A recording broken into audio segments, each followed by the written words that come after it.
Pourquoi Jésus devait-il tant souffrir? Ésaïe 52.14 déclare, tout comme beaucoup ont été horrifiés en le voyant, tant son visage était défiguré, tant son aspect était différent de celui des humains.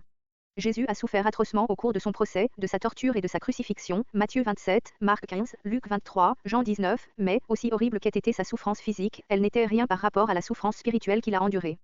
2 Corinthiens 5.21 dit, en effet, celui qui n'a pas connu le péché, il l'a fait devenir péché pour nous afin qu'en lui nous devenions justice de Dieu.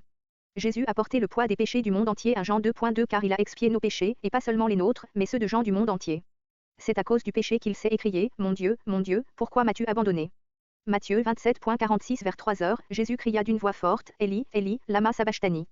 Ce qui veut dire, mon Dieu, pourquoi m'as-tu abandonné? Ainsi, aussi brutale qu'ait été la souffrance physique, elle n'était rien par rapport au poids de nos péchés qu'il a dû porter en mourant pour en payer le prix. Romains 5.8 Mais voici comment Dieu nous montre l'amour qu'il a pour nous, alors que nous étions encore des pécheurs, Christ est mort pour nous. Isaïe a clairement annoncé la souffrance de Jésus, méprisé et délaissé par les hommes, homme de douleur, habitué à la souffrance, il était pareil à celui face auquel on détourne la tête. Nous l'avons méprisé, nous n'avons fait aucun cas de lui. Mais lui, il était blessé à cause de nos transgressions, brisé à cause de nos fautes, la punition qui nous donne la paix est tombée sur lui, et c'est par ses blessures que nous sommes guéris. Ésaïe 53.3 Elle était méprisée. Abandonné des hommes, un homme de douleur habitué à la souffrance. Oui, il était semblable à ceux devant lesquels on détourne les yeux. Il était méprisé, et nous n'avons fait de lui aucun cas. Psaume 22.15 Je suis comme une eau qui s'écoule et tous mes os sont disloqués.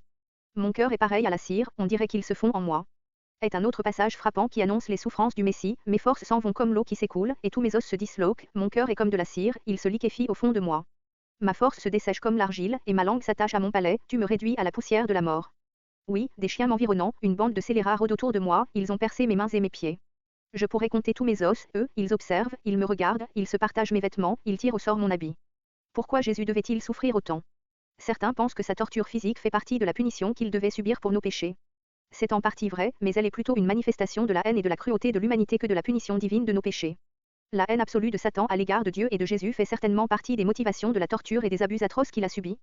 La souffrance que Jésus a endurée est la manifestation ultime de la haine et la rage de l'homme pécheur contre un Dieu saint. Romains 3:10 à 18 est il qu'il est écrit, il n'y a point de juste, pas même un seul, nul n'est intelligent, nul ne cherche Dieu, tous sont égarés, tous sont pervertis, elle n'en est aucun qui fasse le bien, pas même un seul. Eurogosier est un sépulcre ouvert, ils se servent de leur langue pour tromper, ils ont sous leurs lèvres un venin d'aspic, leur bouche est pleine de malédiction et d'amertume, ils ont les pieds légers pour répandre le sang, la destruction et le malheur sont sur leur route, ils ne connaissent pas le chemin de la paix, la crainte de Dieu n'est pas devant leurs yeux.